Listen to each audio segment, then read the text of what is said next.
मैं शासन में बैठा हूं, मुझे मालूम है इस प्रकार से रुपया इतनी तेजी से गिर नहीं सकता। रुपया इस साल एशिया की सबसे खराब प्रदर्शन करने वाली मुद्रा बन चुका है, जबकि सरकार अभी भी उसी गाने पर है कि हम सबसे ज्यादा तेजी से विकसित हो रही फास्टेस्ट ग्रोइंग मेजर इकोनॉमी है। In fact it has become the worst performing currency as far as Asia is concerned. मुद्रा तब गिरती है जब डॉलर की मांग घरेलू मुद्रा की मांग से तेजी से बढ़ रही हो। अब आपको डॉलर ज्यादा खरीदना होगा, महंगा खरीदना होगा। अंतरराष्ट्रीय बिरादरी भी इसी तरीके से देखती है कि अगर कोई करेंसी नीचे जा रही है, इसका मतलब all is not well in the economy. देश की अर्थव्यवस्था को चलाने के लिए जो जो महत्वपूर्ण चीजें चाहिए, उनमें से बहुत सारी चीजें अभी भी हम इंपोर्ट करते हैं, और जैसे ही करेंसी वीक होती है, इंपोर्ट महंगा हो जाता है। फायदा कैसे हो रहा है? बड़ी मजेदार बात है कि वे कंपनियां जिनके पास विदेशों में संपत्ति है, उनका कैपिटलाइजेशन बढ़ जाएगा, उनकी वैल्यू बढ़ जाएगी। अगर एक आम नागरिक खड़ा होकर यह सवाल पूछना चाहे कि मेरे देश की करेंसी नीचे जा रही है, मैं सवाल किससे पूछूं? क्या वह सवाल आरबीआई से पूछा जाएगा? क्या वह सवाल अपने मालिक से पूछा जाएगा? क्या वह सवाल डोनाल्ड ट्रंप से पूछा जाएगा? स्वाभाविक है कि नहीं। यह सवाल सरकार से पूछा जाएगा। Government is the custodian of our currencies. ये ऐसे नहीं होता मित्रों, मैं शासन में बैठा हूं, मुझे मालूम है इस प्रकार से रुपया इतनी तेजी से गिर नहीं सकता। अरे ये नेपाल का रुपया नहीं गिरता है, बांग्लादेश की करेंसी नहीं गिरती है, पाकिस्तान की करेंसी नहीं गिरती, श्रीलंका की करेंसी नहीं गिरती। क्या कारण है हिंदुस्तान का रुपया पतला होता जा रहा है? जिस प्रकार से डॉलर मजबूत होता जा रहा है, रुपया कमजोर होता जा रहा है, विश्व व्यापार में भारत टिक नहीं पाएगा। ये सुनकर आपको क्या याद आया? मुझे तो राहत इंदौरी साहब याद आते हैं। उन्होंने कहा, अड़े थे जिद पर कि सूरज बना कर छोड़ेंगे, अड़े थे जिद पर कि सूरज बना कर छोड़ेंगे, पसीने छूट गए एक दिया बनाने में। खैर, when this government came to power, rupee was at $62.33 और इस वीक it has crossed 90। रुपया इस साल एशिया की सबसे खराब प्रदर्शन करने वाली मुद्रा बन चुका है, जबकि सरकार अभी भी उसी गाने पर है कि हम सबसे ज्यादा तेजी से विकसित हो रही फास्टेस्ट ग्रोइंग मेजर इकोनॉमी है। नमस्कार, प्लीज सिट डाउन में आपका स्वागत है। और आज हम बात करने वाले हैं गिरते हुए रुपए पर। ये इतना जरूरी क्यों है, इस पर भी बात करेंगे। और ये सच्चाई है कि देश में जब भी रुपये पर इस तरह का क्राइसिस आता है, ये रुपया गिरता है, तो सोशल मीडिया में एकदम ऐसा लगता है जैसे टेम्परेचर बहुत बढ़ गया है। हर कोई सरकार को कोसता है, कोई विदेशी ताकतों को कोसता है। कुछ लोग जापान और चीन का उदाहरण भी देते हैं कि देखिए वो लोग तो अपनी करेंसी को जानबूझकर अंडर वैल्यूड रखते हैं। लेकिन मजे की बात यह है कि अधिकांश भारतवासी, अधिकांश जो लोग हैं, जिनमें वे विद्यार्थी शामिल हैं जो सिविल सर्विसेज की परीक्षा के लिए तैयारी कर रहे हैं, उनमें से अधिकांश लोग इस करेंसी एक्सचेंज का जो अर्थशास्त्र है, उसका जो समाजशास्त्र है और उसकी जो राजनीति है, उससे अपरिचित होते हैं। इसलिए आज हम इसी पर चर्चा करने वाले हैं, क्योंकि पिछले कुछ महीनों में ये डॉलर के अगेंस्ट रुपया जो है लगातार फिसलता हुआ दिखाई दिया है। अब 90 रुपीस पर डॉलर के आसपास चल रहा है। सिर्फ डॉलर का मामला नहीं है, इंडिया की करेंसी जो है वो यूरो के अगेंस्ट, पाउंड के अगेंस्ट और इंटरनेशनल करेंसीज के अगेंस्ट भी लगातार गिर रही है। In fact it has become the worst performing currency as far as Asia is concerned. सवाल है कि ऐसा क्यों हो गया है, आज इसी को समझने की कोशिश हम करेंगे। पहले तो ये समझते हैं कि क्या एसेंशियली एक बुरी चीज है, क्योंकि कई बार तो सरकार कहती है एक अच्छी चीज है, तो we'll talk about that also. तो सबसे पहला सवाल कि क्या डॉलर वर्सेस रुपी केवल एक नंबर है? हाल में एक बाकायदा एक संदेश चल रहा था जिसमें कहा कि हमें क्या लेना देना डॉलर से, हम तो जेब में रुपया लेकर जाते हैं और रुपए से सामान खरीदते हैं, डॉलर बढ़े या घटे हमें क्या फर्क पड़ेगा। Let us talk about it also. लेकिन सबसे पहले व्हाट इज एक्सचेंज रेट, इसका मतलब क्या है? देखिए, इस बात को समझिएगा कि करेंसी भी एक कमोडिटी है, उसे खरीदा जाता है, बेचा जाता है, इसलिए उसकी भी एक कीमत होती है, और ये कीमत रिलेटिव होती है उन करेंसीज के जो करेंसीज आप खरीद या बेच रहे हैं। अगर आप भारत से कहीं बाहर जा रहे हैं और आप ये उम्मीद करें कि किसी जगह पर आप 10,000 रुपए लेके पहुंचेंगे और वहां बदले में आपको 10,000 रुपए मिलेंगे, ऐसा होगा नहीं। क्योंकि मान लीजिए आप 10,000 रुपए लेके जाएंगे और उसके बदले में 10,000 डॉलर तो नहीं मिलेंगे, वो आपको 110-120 डॉलर के बीच में कुछ मिलेगा। तो यहां पर ये एक्सचेंज रेट जो है कम्स इनटू प्ले। आज एक डॉलर की कीमत अगर 90 रुपए है तो एक्सचेंज रेट हुआ $1 = 90 INR। तो ये जो है ये क्या हमेशा से ऐसा था? नहीं। अगर मान लीजिए, मुझे याद है बचपन में जब हम लोग डॉलर के बारे में सोचते थे तो डॉलर अखबार में छपता था कि उसकी कीमत कितनी होगी, और वो 8 रुपए 70 पैसे, 8 रुपए 50 पैसे था। आजादी के समय 3 रुपए के आसपास था, 3 सवा 3 रुपए था। आज ये 90 रुपए हो गया है। इससे क्या मतलब है? इसका मतलब ये है कि जैसे किसी भी एक्सचेंज मार्केट में, कोई भी मार्केट दरअसल एक एक्सचेंज ही होती है। आप रुपया लेकर जाते हैं, पैसा लेकर जाते हैं, बदले में सामान लेकर आते हैं। ऐसे स्टॉक एक्सचेंज, स्टॉक मार्केट जो है वो भी एक एक्सचेंज है। आप पैसा देते हैं, बदले में एक शेयर लेते हैं दूसरा। ऐसे एक फॉरेक्स मार्केट भी है जहां पर आप एक करेंसी लेकर जाते हैं और एक्सचेंज कर दूसरी करेंसी लाते हैं, और उस समय जो एक्सचेंज रेट होता है, फ्लोटिंग एक्सचेंज रेट, इस आज की डेट में $1 की कीमत क्या होगी, यही दरअसल एक्सचेंज रेट है। अब एक्सचेंज रेट जो है वह लगातार, आप देख रहे हैं कि कम से कम रुपए के मामले में लगातार नीचे की तरफ जा रहा है। जिसका मतलब है, जब हम इसके ग्राफ को पढ़ते हैं तो समझिएगा कि जब ग्राफ ऊपर जा रहा होता है तो इसका मतलब यह है कि दरअसल रुपया नीचे जा रहा है, क्योंकि जो डॉलर की कीमत है वह होती है ऊपर की तरफ जाती हुई। तो कुल मिलाकर बहुत सारे देशों में माना यह जाता है कि जो ट्रेडिंग है, ये जो यूरो, डॉलर और रुपए की ट्रेडिंग है, ये अर्थव्यवस्था की वास्तविक ताकत को भी दिखाती है। जीडीपी, इन्फ्लेशन, अनएम्प्लॉयमेंट, इन सारे चीजों का संबंध अंततः इस एक्सचेंज रेट पर भी पड़ता है। यानी कि जब दो देशों की करेंसी की तुलना की जाती है तो यह केवल उनकी अर्थव्यवस्था की तुलना नहीं होती, यह इनकी करेंसी की जो वास्तविक स्ट्रेंथ है ग्लोबल मार्केट में, वो बहुत सारी चीजों पर निर्भर कर रही होती है। ये वास्तविक सत्ता पर भी निर्भर कर रही होती है, स्टेबिलिटी की संभावना पर निर्भर कर रही होती है, और स्वाभाविक है सबसे ज्यादा डिमांड एंड सप्लाई पे डिपेंड करती है कि आपकी करेंसी की डिमांड कितनी है। कितने लोग अपनी करेंसी को रुपए में बदलना चाहते हैं। रुपए में क्यों बदलना चाहेंगे? क्योंकि उन्हें भारत से जो चीजें लेनी है वे चीजें खरीदनी होंगी, इसलिए उसकी जरूरत पड़ेगी। तो कुल मिलाकर रुपए का गिरना कोई दुर्घटना भर नहीं है, ये एक गहरी स्ट्रक्चरल चीज है, फाइनेंशियल स्ट्रक्चरल चीज है। ये उसकी तरफ संकेत करता है, और ये कई मामलों में जो तनाव है अलग अलग सोसाइटीज और इकोनॉमीज के बीच, उसे भी एक्सप्रेस करता है। तो स्वाभाविक तौर पर जो सवाल बनता है वह यह है कि क्यों ना इस बात को थोड़ा गहराई से समझा जाए कि भारतीय रुपया INR जो है वो डेप्रिशिएट क्यों कर रहा है, ये इसमें गिरावट क्यों है। तो जैसा कहा कि जो गिरावट होती है ये कई सारी चीजों को इंडिकेट करती है। ये इकोनॉमी की हेल्थ को इंडिकेट करती है, ये पॉलिटिकल हेल्थ को भी इंडिकेट करती है। और बहुत बार जब आप इस तरह के सवालों में पॉलिटिकल लीडर्स द्वारा हल्के कमेंट्स बात देखते हैं तो आपको अफसोस होना चाहिए कि हमारी जो पॉलिटिकल क्लास है वो महत्वपूर्ण मुद्दों को कैसे हल्का बनाने की कोशिश कर रही है। जैसे अगर कोई ये कहता है कि नहीं जी हमें क्या लेना देना, हम तो रुपए से, या किसी का कहना कि नहीं नहीं नहीं रुपया नहीं गिर रहा, डॉलर मजबूत हो रहा है। ये जाहिर है कि हल्के किस्म की टिप्पणियां हैं, क्योंकि ये टिप्पणियां वास्तविक सच्चाई को नहीं बताती। तो समझने की कोशिश करते हैं कि गिरावट के पीछे का अर्थशास्त्र क्या है। मुद्रा तब गिरती है जब डॉलर की मांग घरेलू मुद्रा की मांग से तेजी से बढ़ रही हो, यानी कि जो इन्वेस्टर्स हैं उन्हें लॉन्ग टर्म जो ट्रस्ट है एक करेंसी पर या एक इकोनॉमी पे वे गिर रहा हो। आप समझ सकते हैं कि भारत में डॉलर वाली जो अलग अलग इंस्टीट्यूशंस हैं वो भारत में क्यों आएंगे। वो भारत में आएंगे FII बनकर आएंगे, वो भारत में इन्वेस्टमेंट के लिए आएंगे, या भारत की कुछ चीजों को खरीदने के लिए आएंगे।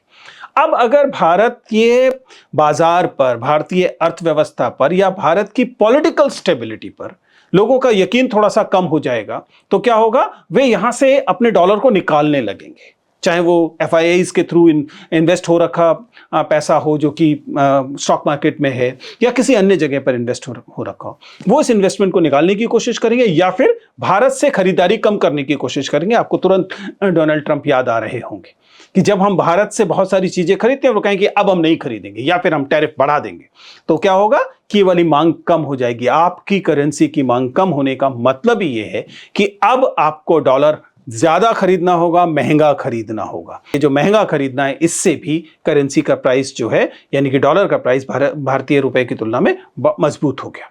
तो सबसे पहले तो स्ट्रॉन्ग US डॉलर जो है वो स्वाभाविक तौर पर इसका मतलब ये होता है कि स्ट्रॉन्ग US डॉलर मतलब अमेरिकन जो इकोनॉमी है उसे उसकी परसेप्शन, उसके बारे में लोगों की राय, उसके बारे में निवेशकों की राय, उसके बारे में एक्सचेंज में एक्टिव लोगों की राय ये है कि बहुत स्ट्रांग इकोनॉमी है।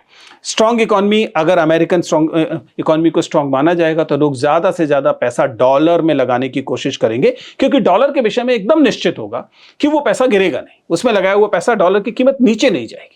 जब आपको पता है कि एक ऐसा एसेट है जिस एसेट में अगर पैसा लगाएंगे तो वह नीचे नहीं जाएगा, तो आप स्वाभाविक तौर पर उस एसेट में ज्यादा इन्वेस्ट करने की कोशिश करेंगे।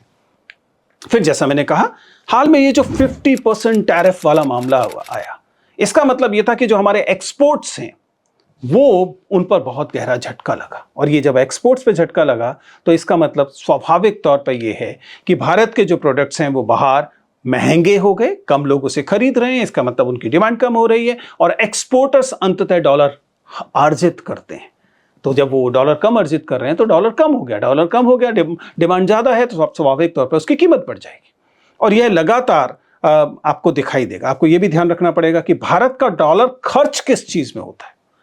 बड़ी रोचक बात है, हम एक एक्सपोर्ट लेड इकोनॉमी नहीं है, इस बात को ढंग से समझिएगा। जब कहा जाता है कि जो डेप्रिशिएटिंग रूपी जो है वो बहुत फायदे की चीज है क्योंकि इससे एक्सपोर्टर्स को फायदा होता है, कोई भी जानता है कि भारत एक एक्सपोर्ट लेड इकोनॉमी नहीं है। हम अपनी डोमेस्टिक डिमांड की वजह से एक महत्वपूर्ण अर्थव्यवस्था है। वैसे भी जो चीजें हम एक्सपोर्ट करते हैं उनमें से बहुत कम चीजें ऐसी हैं जो कि जिनके लिए कहा जा सकता है कि वो ऐसी गुड्स हैं जिन्हें एक्सपोर्ट किया ही जाएगा। मतलब हम जेम्स करते हैं, हम टेक्सटाइल्स करते हैं, हमारा बड़ा हिस्सा तो ये वाला है। अगर इन्हें हम एक्सपोर्ट नहीं भी करेंगे, इंपोर्ट करने वाली इकोनॉमी से भारत से नहीं भी इंपोर्ट करेगी तो कहीं और से कर लेगी, और नहीं भी करेगी तो उसमें क्या नुकसान हो जाएगा। हम जैसे इंपोर्ट करते हैं ऑयल, ऐसी बहुत कम कमोडिटीज हैं जिन्हें हम एक्सपोर्ट करते हैं। We import important things and then we depend primarily on the domestic market, on the domestic demand. ये एक महत्वपूर्ण चीज है। और स्वाभाविक, अगर आप, जैसे मैंने FIIs की बात की थी, $16.5 बिलियन विड्रॉ किए FIIs ने 2025 में। $16.5 बिलियन जो हैं वो निकाल लिए गए। ये डॉलर जब निकाल लिए गए तो ये जो वैक्यूम क्रिएट हुआ उसकी वजह से भी डॉलर की डिमांड बढ़ेगी। ट्रेड डेफिसिट $41.7 बिलियन अक्टूबर का जो आंकड़ा है वह ये बताता है। इसका मतलब है कि डॉलर की डिमांड और बढ़ गई। ध्यान रखिएगा, भारत का बहुत सारा डॉलर ऐसी चीज पे खर्च होता है जिसे हम डेब्ट सर्विसिंग कहते हैं। यानी आपने उधार ले रखा है, इंटरनेशनल बॉडीज से उधार ले रखा है, दूसरे देशों से उधार ले रखा है, वो आपने रुपए में नहीं लिया है, वो आपने जिस मुद्रा में लिया है वह मुद्रा डॉलर है। बड़ी रोचक बात है, जब आप IMF से या किसी इंटरनेशनल बॉडी से उधार लेते हैं एक देश के तौर पर, तो कहा यह जाता है कि सॉफ्ट लोन है, ये 1% का लोन है, ये 2% का लोन है। एकदम सच बात है, लेकिन आप ये भूल जाते हैं कि आपने ये लोन डॉलर में लिया है। अगर साल भर में डॉलर की कीमत 5% बढ़ गई तो आपका जो डेट सर्विसिंग की कॉस्ट है वो 5% प्लस वो 2% जो उसकी एक्चुअल कॉस्ट है उतनी बढ़ जाएगी, जो कि बहुत महंगा होगा। तो स्वाभाविक रूप से डेट सर्विसिंग जो है उसकी वजह से भी डॉलर की डिमांड बहुत बढ़ती है। हमारे पास जो हम डॉलर हासिल करते हैं उसका बहुत बड़ा हिस्सा तो कर्जे को चुकाने में खर्च होता है, और कर्जा या तो स्थिर है या बढ़ रहा है। इस वजह से डॉलर की डिमांड भी लगातार बढ़ रही है। तो आपको कई सारी चीजें दिखाई दे रही हैं जिसकी वजह से साफ साफ लग रहा है कि अगर हम अर्थव्यवस्था के तौर पर मजबूत अर्थव्यवस्था नहीं बनेंगे तो ये डॉलर की स्थिति और खराब होती रहेगी। हमारा 85% से ज्यादा क्रूड ऑयल इंपोर्ट होता है, जिसे हम पेट्रो डॉलर कहते हैं। ये पेट्रो डॉलर की जो डिमांड है वो लगातार बढ़ रही है। अगर आप ये कहते हैं कि अर्थव्यवस्था बढ़ रही है, अर्थव्यवस्था में मैन्युफैक्चरिंग बढ़ रहा है, ट्रांसपोर्ट बढ़ रहा है, तो स्वाभाविक है पेट्रोलियम की डिमांड भी बढ़ रही है। और इस वजह से कई सारी इंपॉर्टेंट चीजें जो हम लोग इंपोर्ट करते हैं उसके लिए हमें डॉलर्स की जरूरत पड़ती है, जिसमें क्रूड ऑयल सबसे इंपॉर्टेंट चीजों में से रहता है। ये सब मिलकर एक तरह का दुष्चक्र तैयार होता है, एक विशेष साइकिल तैयार होता है। और इस विशेष साइकिल का परिणाम यह है कि अंततः हम अपने रुपए की कीमत को नीचे जाते हुए देखते हैं। सवाल लेकिन यह है कि हमें रुपया नीचे जाते हुए बुरा लगता क्यों है? हमें क्या मतलब? जैसा कहा गया कि हम तो रुपया लेकर जाएंगे बाजार में, रुपये किससे चीजें खरीदेंगे। अब वो रुपया बाहर जाकर उसकी कीमत क्या है, ये तो बहुत थोड़े से लोगों पर, अमीर लोगों पर असर डालना चाहिए इसको। जो लोग विदेश विदेश घूमने जाते हैं उनको परेशानी होनी चाहिए, एक आम व्यक्ति को इसको क्या परेशानी है? देखिए, ये दो तरह का मामला है। पहली बात तो सच्चाई ये है कि yes, there is a differentiated impact of falling rupee, but रोचक बात है कि डिफरेंशिएटेड इंपैक्ट जो है वो गरीबों के खिलाफ और अमीरों के पक्ष में जैसी स्थिति नहीं, मतलब जो सामान्य स्थिति है वो है कि गरीबों को इससे ज्यादा नुकसान होता है अमीरों की तुलना पर, उस पर हम अभी आएंगे। लेकिन दूसरी बात, स्वाभाविक तौर पर इसकी एक इमोशनल, उसका एक इमोशनल पक्ष है। इसे आप आसान भाषा में करेंसी नेशनलिज्म कह सकते हैं। ये ठीक ऐसे है जैसे कि आप खेलों में देखना चाहते हैं कि आपका देश ऊपर हो, आप किसी भी किस्म की प्रतियोगिता में देखना चाहते हैं कि आपका देश ऊपर दिखाई दे, वैसे ही आपकी दिली इच्छा होती है कि आपकी करेंसी भी ऊपर दिखाई दे। जैसे देश का झंडा ऊपर दिखाई दे, ऐसे देश की करेंसी भी। तो एक सेंस में एक प्रतीकात्मक महत्व भी है, क्योंकि अब जैसे जैसे रुपया फिसलता है तो स्वाभाविक तौर पर एक ऐसा नैरेटिव भी खड़ा होता है जो बताता है कि हमारा देश कमजोर हो रहा है। लेकिन एक बात तो स्वाभाविक तौर पर यह है कि आपको बुरा लगेगा अगर मैं बता रहा हूं कि मैंने अखबार में $8 रुपए का $1 देखा, 8 रुपए 20 पैसे, 8 रुपए 30 पैसे का $1 देखा है, तो आप नई पीढ़ी को यह सुनकर हैरानी होगी, अच्छा एक समय में हमारा रुपया इतना मजबूत था। ये तो एक इमोशनल एस्पेक्ट हुआ। और करेंसी नेशनलिज्म एक किस्म की ह्यूमन बात है। स्वाभाविक तौर पर आप जिस देश में रहते हैं, जिस देश से प्यार करते हैं, उस देश की करेंसी को नीचे जाते हुए देखकर आपको बुरा लगेगा। लेकिन मामला सिर्फ इतना नहीं है। करेंसी नेशनलिज्म के अलावा भी फैक्टर्स हैं जो इस रुपए के नीचे गिरने को एक प्रतीक की तरह देखते हैं। पूरे अंतर्राष्ट्रीय बाजार भी इसे एक प्रतीक की तरह देखता है, अंतर्राष्ट्रीय बिरादरी भी इसी तरीके से देखती है कि अगर कोई करेंसी नीचे जा रही है, इसका मतलब all is not well in the economy. या तो वो स्टेबल होनी चाहिए। देखिए, वो ऊपर जाए अनिवार्यतः ये जरूरी नहीं है, लेकिन स्टेबिलिटी बहुत इंपॉर्टेंट है। इसलिए करेंसी नेशनलिज्म एकदम हवाई चीज नहीं है, उससे एक तरीके की थोड़ी सी सच्चाई भी पता लगती है, उसे देखना पड़े। लेकिन उस शोर में नहीं खो जाना चाहिए जो शोर नैरेटिव से पैदा होता है, केवल हल्ला मचने से पैदा होता है। ये पॉलिटिकल पार्टीज, जैसा हमने देखा कि चुनावों में इस्तेमाल करने वाले मुद्दे से कुछ गंभीरता से देखना चाहिए। एक स्ट्रॉन्ग करेंसी किसी भी देश को आकार देती है। एक स्ट्रॉन्ग करेंसी जो है वह देश को एक तरह की स्थिरता देती है, और जो कमजोर करेंसी होती है वह भी प्रभावित करती है। सामान्यतः यह प्रभाव नकारात्मक होता है।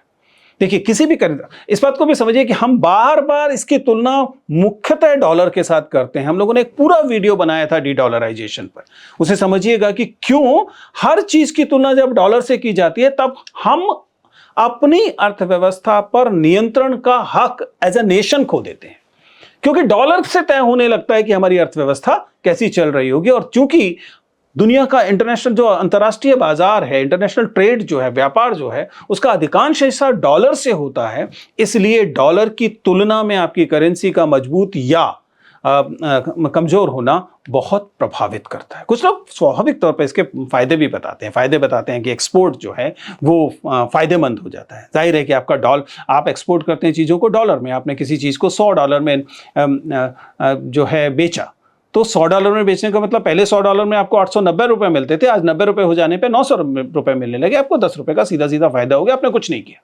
आपने वही सामान बेचा, वैसे ही भेजा, बिल्कुल उसी तरीके से उसे तैयार किया था, लेकिन आपको अचानक उसमें जो है वो $10 या 10 रुपये या 100 रुपये का फायदा होने लगा। डिपेंड करता है कि कितना अंतर है। ऐसे ही जो विदेशी लोग, आप जानते हैं कि भारत की अर्थव्यवस्था का एक बड़ा हिस्सा रेमिटेंस बेस्ड भी है। बहुत सारे भारतीय विदेशों में जाकर बस गए हैं, अपने घरों को पैसा भेजते हैं। वो पैसा जाहिर है कि अपने यहाँ से डॉलर में भेजते हैं और आपके यहाँ आपको आकर रुपए में मिलता है। तो पहले अगर वो $1000 भेजते थे तो आपको मान लीजिए 85,000 रुपया मिलता था, और आपको 90,000 मिलने लगता है। आपको 5,000 रुपया बेमतलब मिलने लगा, क्योंकि वहाँ तो उतनी मेहनत से भेजा जा रहा है $1000। तो ये जो रेमिटेंस है इसमें भी फायदा दिखाई देता है। और एक फायदा ये दिखाई देता है कि आयात चूंकि महंगा हो जाता है तो लोग कम आयात कर लेते हैं। अब ये एक चुटकुले जैसा तर्क है, लेकिन ये बात सच है कि अगर मान लीजिए कोई चीज महंगी हो गई तो आप कहेंगे कि चलो कम खरीदते हैं। कम खरीदेंगे तो आपका इंपोर्ट कम होगा, और इस तरीके से आप भारतीय जो उत्पाद हैं उनसे काम चलाने की कोशिश करेंगे। एक सेंस में डोमेस्टिक डिमांड बढ़ेगी, ऐसा कहा जाता है। लेकिन नुकसान भी बहुत सारे हैं, दरअसल कहीं ज्यादा हैं। पहला तो जैसे बताया कि भारत एक एक्सपोर्ट लेड इकोनॉमी नहीं है, इसलिए एक्सपोर्टर्स को होने वाले फायदे के बारे में बात करने का कोई खास औचित्य नहीं है। We are import dependent country. हमें कच्चा तेल चाहिए, इलेक्ट्रॉनिक कंपोनेंट्स चाहिए, यहां तक कि हमें फूड प्रोडक्ट्स भी चाहिए, फर्टिलाइजर्स चाहिए। देश की अर्थव्यवस्था को चलाने के लिए जो जो महत्वपूर्ण चीजें चाहिए, उनमें से बहुत सारी चीजें अभी भी हम इंपोर्ट करते हैं, और जैसे ही करेंसी वीक होती है इंपोर्ट महंगा हो जाता है। लोग यूरिया के लिए जान दे रहे हैं, लाइनों में लगे हैं कि उनको यूरिया मिल जाए, उनको यूरिया नहीं मिल रहा है, आत्महत्या तक करने के केसेस आपको दुनिया में दिखाई दे रहे हैं, देश में दिखाई दे रहे हैं। दूसरा, जैसा मैंने कहा, कर्ज चुकाना महंगा हो जाता है। कर्ज जब लिया था उस समय डॉलर 60 रुपए का था। आपने मान लीजिए $1 लाख का कर्ज लिया था तो उसकी कीमत उस समय 60 लाख रुपए थी। आज वो बढ़कर 90 लाख रुपए हो गई है। यानी कि एक तो आपको ब्याज चुकाना है, दूसरा आपको करेंसी एक्सचेंज की भी कीमत चुकानी है। और ये करेंसी एक्सचेंज अगर एक ही साल में 5-5% का अंतर आ जा रहा है, जो कि बहुत बड़ा अंतर है, तो आप पाएंगे कि आपके लिए इंटरनेशनल डेट जो है वो बहुत नुकसानदेह चीज हो गया। इंटरनेशनल डेट जो है उसकी सर्विसिंग आपके लिए इतनी मुश्किल हो गई कि इतनी तेज तो आपकी अर्थव्यवस्था उससे बढ़ेगी भी नहीं, इतनी तेज तो उसमें कैपिटल फॉर्मेशन भी नहीं होगा। यानी कि कुल मिलाकर कर्जा जो है वो आपके लिए एक तरह का डेट ट्रैप बन जाएगा। आपके लिए एक कर्जा जो है वो एक तरह का ट्रैप बन जाएगा। आप उस एक देश के तौर पर उससे निकल कर ही नहीं आ पाएंगे। तो यह जो ध्यान रखिएगा, मैं फिर से याद दिला रहा हूं, ये मत मानिएगा कि देश के हर निवासी के लिए इसका प्रभाव बराबर होगा। जो लोग कमजोर हैं उनके पास बेचने की चीज क्या है? उनके पास बेचने की चीज सामान्यतः देश की अधिकांश आबादी के पास बेचने की जो चीज है वो उनका श्रम है। और रोचक बात यह है कि श्रम की अंतर्राष्ट्रीय कीमत स्वाभाविक तौर पर आपकी करेंसी से जुड़ी होती है। एक मजदूर जो कि यूरोप में या ऑस्ट्रेलिया में या अमेरिका में 1 घंटे काम करके जितना कमाता है, अगर आप उसकी तुलना उस कन्वर्जन को भारतीय रुपयों में करें तो आप पाएंगे कि यह लगातार ये अंतराल बढ़ता गया है। यानी कि भारतीय मजदूर उसी काम को करने में भारत में जो पैसा कमाता है वह अंतर्राष्ट्रीय बाजार में या किसी महत्वपूर्ण अर्थव्यवस्था में उसी श्रम की कीमत की तुलना में बहुत कम रह जाता है।